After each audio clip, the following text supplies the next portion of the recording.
Hello, ladies and gentlemen, and welcome back to Zebu Nation Plays the FM Scout Academy Challenge with FC Dallas Season 8 mid-season review. And boy, there's a lot of stuff to talk about. We have so much going on, so many things to worry about. First and foremost, I guess we'll talk about our recording issues. I've been recording another game called Player Unknown's Battlefront or Battlefield, Battlegrounds. There it is, Player Unknown's Battlegrounds. That's what I've been doing, and because of that game, I've had to rearrange my recording equipment and do some different stuff. Number one amongst them is I am now connecting to my computer via USB rather than via, analog audio inputs. So you might hear my voice sounding a little different, a little, flatter, maybe, a little less natural, a little less analog, a little more digital. I don't know. Maybe you won't notice the difference at all because really my voice is terrible to begin with, so it doesn't really matter how it's recorded. But if you do notice a difference, that's the difference. We're now using digital recording instead of analog recording, so whatever. You know what I mean. Digital inputs instead of analog inputs, because we were always recording digitally, let's face it. Anyway, let's take a look at the competitions. What we're here for, let's talk about some football. As you can see, it is U.S. Cup time. That's why we're here. We're at the midpoint. We're going to be facing the Houston DYNAMO in the fourth round of the U.S. Cup. Once again, rivalry game in the U.S. Cup. Happens many, many times. Not every year like it used to, but it's still, a fun tradition. But before we get to that, let's take a look at the league, see where we're at. We are third place, pretty solid third place right now in the Western Conference behind the aforementioned Houston and Sporting Kansas City, who are tied. After 17 games, they've got 33 points, 10 wins, 3 draws, 4 losses. And we are right there behind them. Only played 16 games so far. We have 9 wins, 3 draws, 4 losses for 30 points. So if we get a win in our next game, we're tied for first place with those people. However, over there in the Eastern Conference, New York is trying to make a run. They're trying to sprint out ahead of the pack.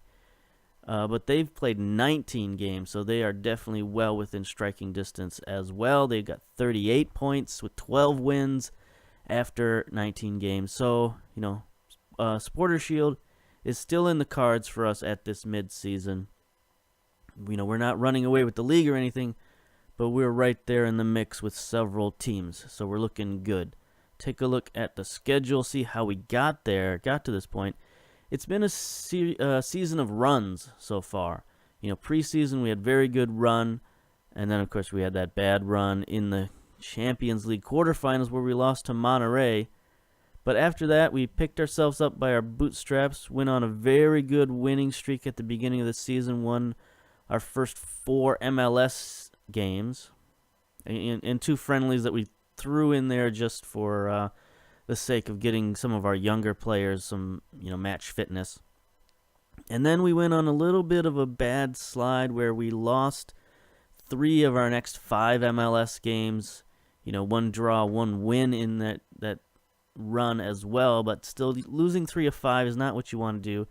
Then we bounced back from that and we won 4 of the 5 games after that.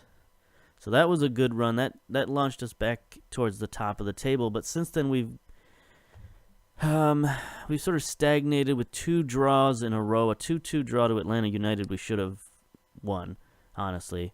We were up 2-0 in that game and lost our momentum. And then a 0-0 dull affair versus Orlando City. Had some goaltending issues in and around here. I've been moving back and forth between Sanchez and Suarez. Sanchez, I don't know, he went on this run here, 2-game stretch against Sporting Kansas City in Portland where he gave up 4 goals and then 5 goals. And we're like, that's enough of that. Got to get you out of there. Get you some rest, stuff like that. He also got called up for the U.S. national team, and so that sort of put some extra pressure on him. So I don't know if he's back to his mental state or not. He managed to get it a 0-0 draw against Orlando, so that was fine, I guess. But our team is a little bit in turmoil, or at least it's starting to. The turmoil is starting to approach us because we're getting chased by every team in the world. It seems like they're descending on us like vultures with the transfer attempts. First of all, they've been going after Escobedo and Thompson nonstop recently, and Newcastle from the Premier League finally met our $9 million fee for Mark Thompson. He had a release clause in his contract of $9 million. And, there's nothing we could do when somebody offers that. You're sort of contractually obligated to let him go. So that's what has happened. Right now he's waiting on paperwork. He's waiting on a work permit, and I'm pretty sure he's going to get a work permit because he's been on the U.S. national team. It's my understanding that players who have international experience, international passports, and all that kind of stuff, who've played for their own national teams, are more likely to get a work permit, or they have some kind of special dispensation within the Brexit system that's happening over there. In this save, it's 2023, so Brexit should be in full swing by now. And I guess it's easier to get a work permit if you're an international player, for your national team. So I'm thinking that we've lost Mark Thompson. There's nothing we can do about it. Now, Escobedo, we're still fighting for Escobedo. We've pulled some Jedi mind tricks on Escobedo. I don't know what's happened, but the dialogue system here in Football Manager has allowed us to pull some wackiness on Escobedo. So West Ham, from the Premier League, they sent in a bid for Escobedo. We rejected it. Escobedo said, "Hey, what are you doing? I want to leave. I want to get out of here. I want to go play in Europe." And so we had to, we fought with him in the dialogue options, saying, like, we don't want to let you go, all that stuff. And he's like, at the end of the dialogue, he said, "Well, I don't agree with your opinions or whatever, but I'm going to accept it." So that's fine. So I thought he was going to be mad at us. And Escobedo, I mean, he's already fouling the bejesus out of everybody. So if he gets angry and upset, he's gonna red card himself out of the league. So I thought, you know what? I'll send a transfer offer to West Ham for his release clause, which was like $7.25 million. I sent them a transfer offer for $7.5 million. And then Escobedo wants to talk to me saying, "Hey, why are you trying to force me out of the team? I don't want to go." So I pulled the old, Bugs Bunny move on Daffy Duck with him, saying, like, duck season, wabbit season kind of situation here. So now he doesn't want to leave the club, so I was able to promise him, okay, we're not going to trade you. How about a new contract? So we offered Escobedo a new contract. We got him a new contract, and hopefully that means he's going to stay. Hopefully that means West Ham is going to stop sending these offers at him. I don't know, but we'll see about that. In the meantime, it seems like everybody else on our team is also getting bid offers. Ben Manning is wanted by people. I mean, look at all these wanted. We should be called like the Outlaws because everybody on our team is a wanted man. Even guys like Guevara is a wanted man. Acosta is wanted by Seattle. Who are we looking down here? Washington, of course, is wanted by Seattle and many other people. But it's just like everybody on our team is wanted by somebody, and they're all trying to swoop in and take our players away from us. And what's hindering us right now is sort of tying one arm behind our back is a transfer budget. Not transfer budget. What am I looking at here? League specific here. The general allocation money. I've looked on the forums, and this appears to be a bug with a recent update. I think it was the March update or whenever that happened. I saw another couple of MLS players complaining about this. where their general allocation money dropped to this same number, $2.79 billion in the hole. So it's some kind of bug with FM. And what the problem is within the MLS rule structure is this money, this general allocation money, is what allows me to spend more money on my players and not have it count against the salary cap as much. So when I'm trying to re-sign these players to larger contracts, I'm hindered right now, not by my own budget, because the board, we've got that $27 million budget. They don't care how much money we spend, honestly.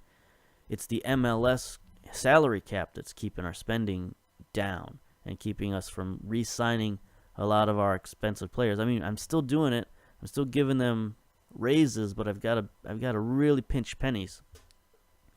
And even this offseason, I had to cut somebody because of budgetary issues at the beginning of the season. I didn't show that.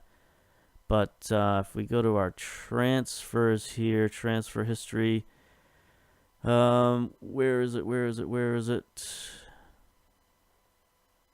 Schlavoski, at the beginning of the season, he got picked up by Portland in the waiver draft because he would have put us over the MLS salary cap at the beginning of the season. We've got over 4.25 million, whatever the salary cap is right now. We've eclipsed that, and so I had to get rid of Schlavoski to get us back under that number. It's a little frustrating. It's a little frustrating to have to deal with, bugs at this stage. And, if this was any other save, I wouldn't particularly care that much. But it's the fact that we're trying to do this Academy Challenge. It's and we've got all these games and all these years of history into this save. I'd like to see some kind of resolution to this. I downloaded an editor. You may be able to see over here. There's the editor button, but it doesn't really allow you to edit general allocation funds. I could add more money to our club, but that doesn't help us because we're hindered by the MLS salary cap. So, yeah, that's our problem right now. Is that we finally have world-class caliber players on our team that we brought up from our own academy, and we can't re-sign them, or they're getting bought away from us. So this is where the strategic side of the game is really going to start to come in, and it's really going to see whether we can take that next step and win the Champions League. All right. So now that that's all out of the way, I guess we can run down the checklist real quick. Finances, we just talked about finances a whole lot, but we're still $39 million. We've lost some money this season, a little bit, but we're still doing pretty good. We dropped below that $40 million mark, but we'll get back up there by the end of the season. Transfer budget is now over $10 million transfer budget. There's not much we can do with it at the moment, unless we could use that to buy down our players' contracts, but it's not going to happen here. Board-wise, we're very secure. We're not untouchable anymore, but we're at 66%. That's still pretty good. Club-wise, 3 stars. Haven't moved the needle on that yet. Let's see here. Transfers. We went over the transfers. We got Thompson and Escobedo to worry about. Thompson is 1 foot out the door.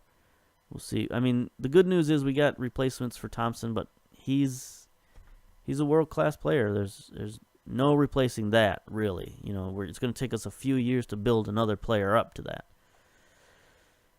Let's see. Anything else we need to talk about tactics? I don't know. Let's just go to our tactics here. Look at the team that we're going to play against Houston. We're going to play a couple of different players. We're going to play Suarez in goal, just because, he's been playing okay. He's been playing pretty good.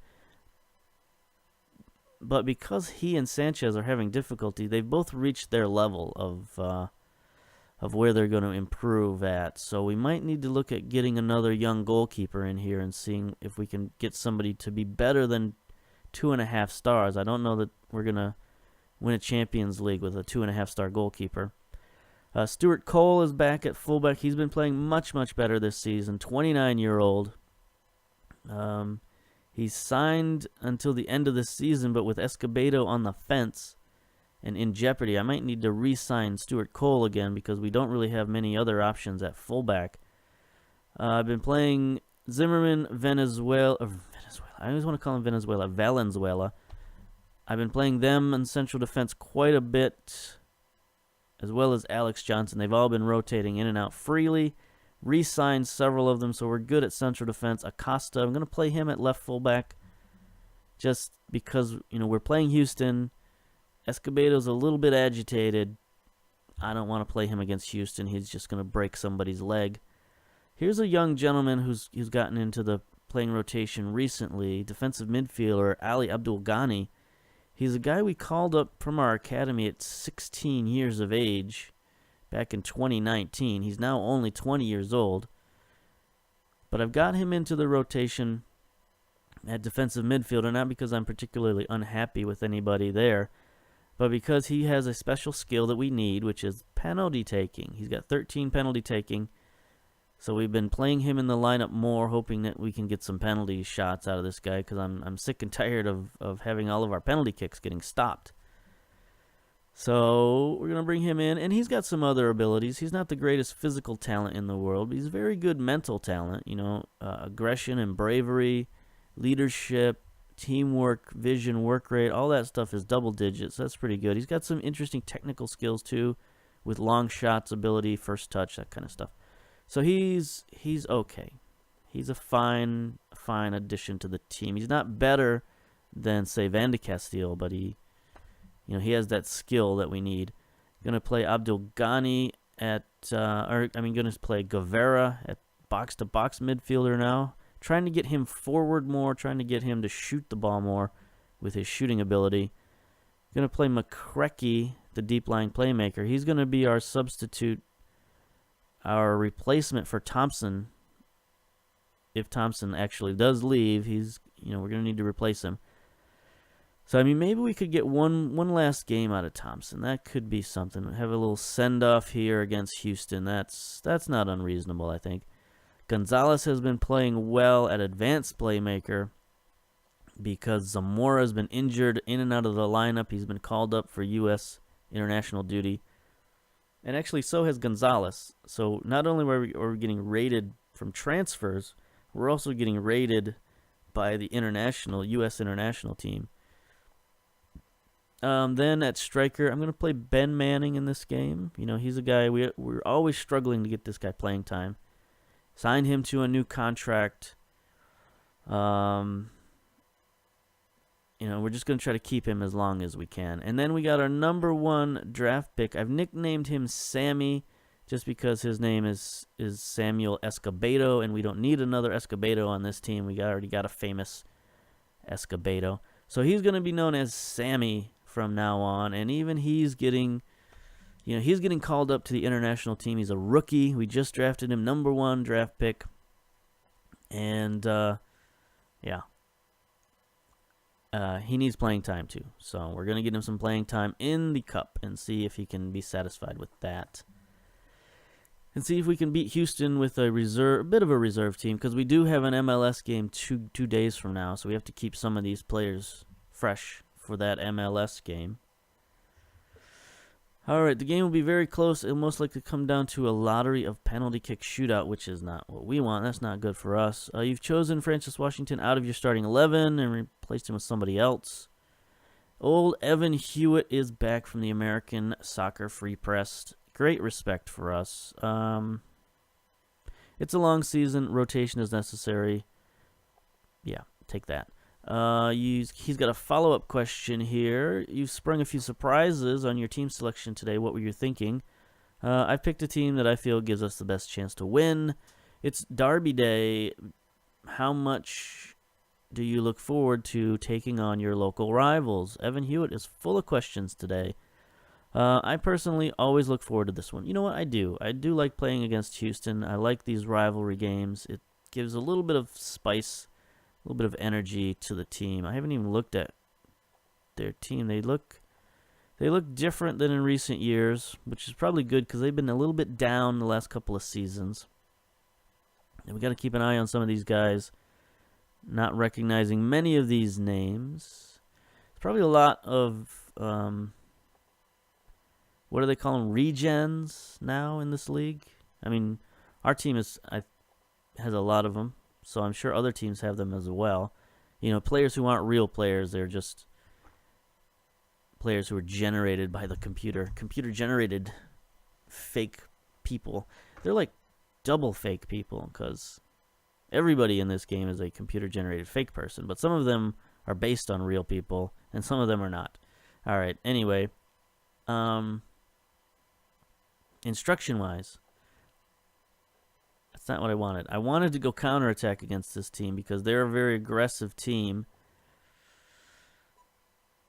They're a very aggressive team, and they like to play the ball forward. They like to be aggressive, so we want to pump the ball forward and get our attack going. Here's Sammy going down the left side. He is a left footer. Valenzuela misses. Gallardo. Oh, okay. Gallardo over the net. That was a terrible, terrible miscue by Valenzuela. Come on, buddy. You're a veteran. You shouldn't be doing that stuff. All right, we're a little discombobulated right now. 35 minutes have gone by. This half has just flown by. Struggle to control possession. All right. So maybe our counterattack philosophy is not the best. Okay, let's see. We got a highlight here. Let's see who it's for. Acosta wins the ball forward to Sammy. See what he can do with it. Gets it to Gonzalez. Back to Acosta. Let's get a highlight here, boys. See, look at how tight Houston is playing. They are definitely playing up forward. There's Gonzalez. He's been playing really well. Nice touch around the defense, but not much of a shot. Woodman is there to make the save, but that was a good highlight. You can see how like the counterattack might work against Houston if we can get it rolling.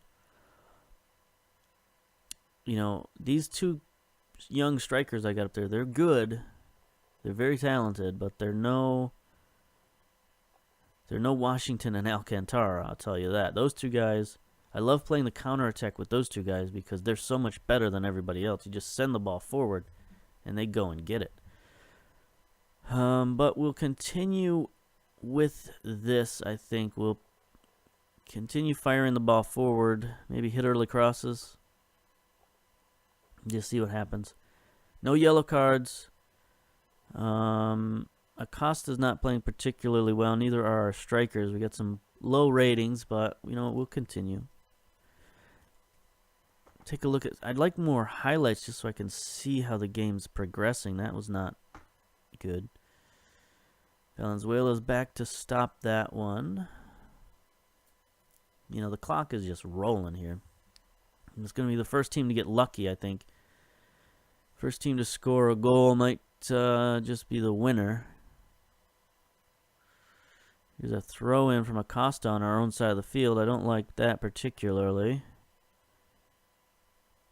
Acosta sends it up. Not good. Looks like they're staying back too much. I'm gonna tone. Ooh, excuse me. I'm gonna tone this down just a little bit.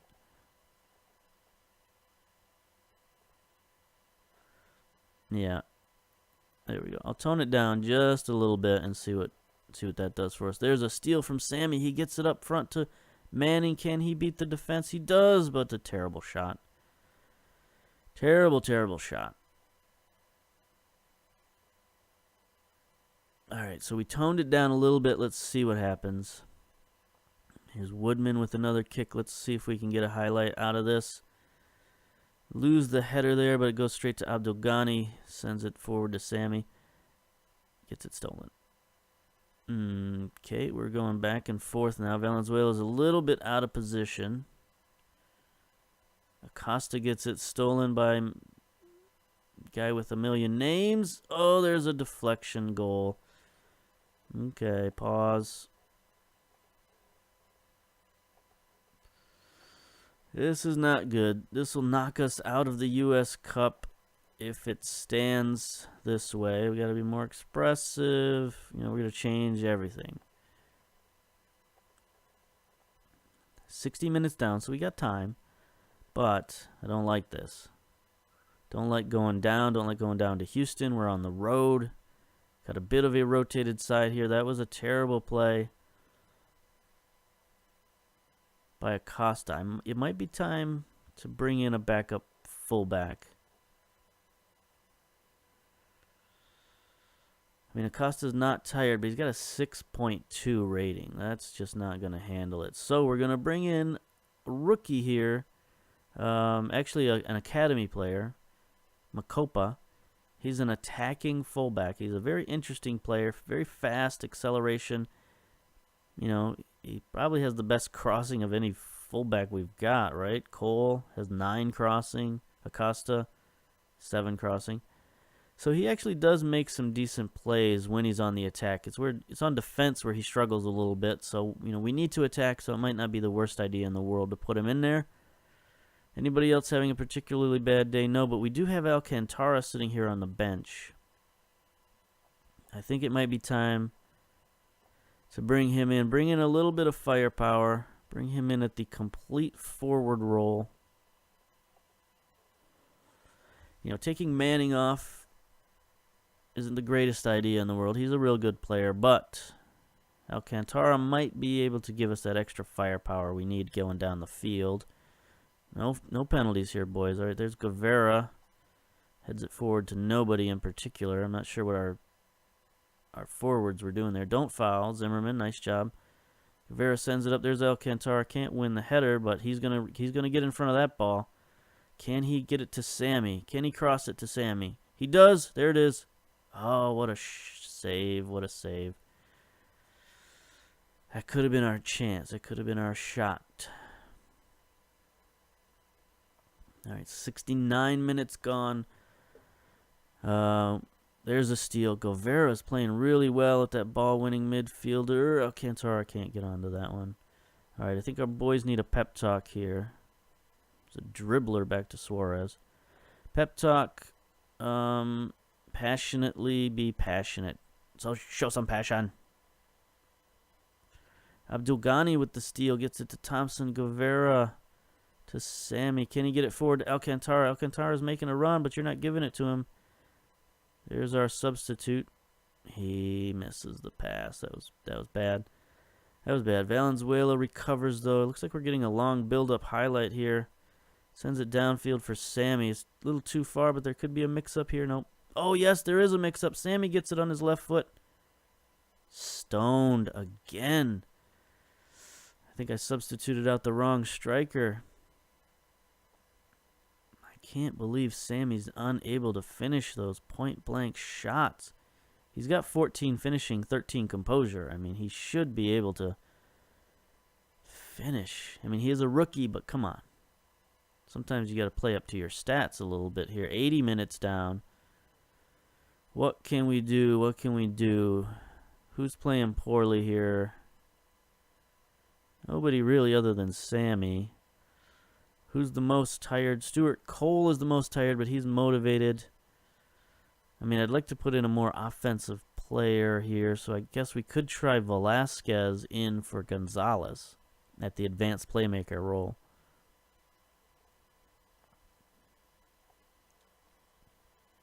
Can't hurt, I suppose.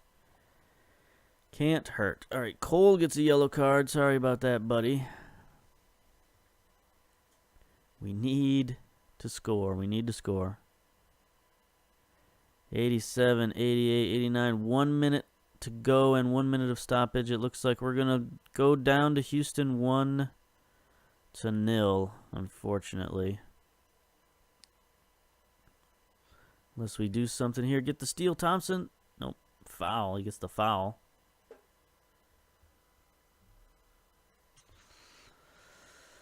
So this isn't good. It means we're going to need to win the supporter shield to get to the Champions League next year. Because we are now officially out. I'm far from pleased with that. We are now officially out of the U.S. Cup.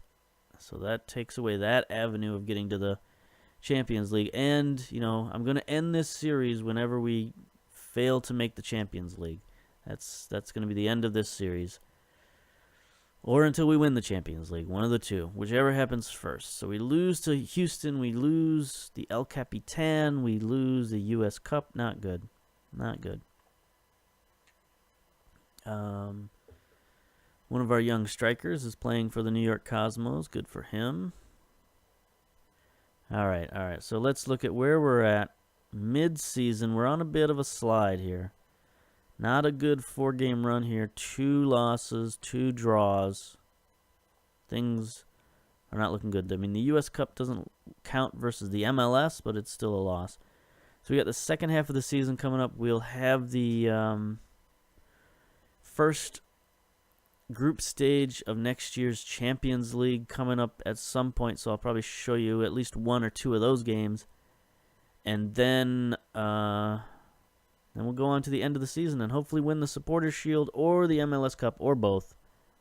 Anyway, we're not going to defend our Triple Crown this year, which is what we got last season. So until the end of the season, we'll see you later. Bye-bye.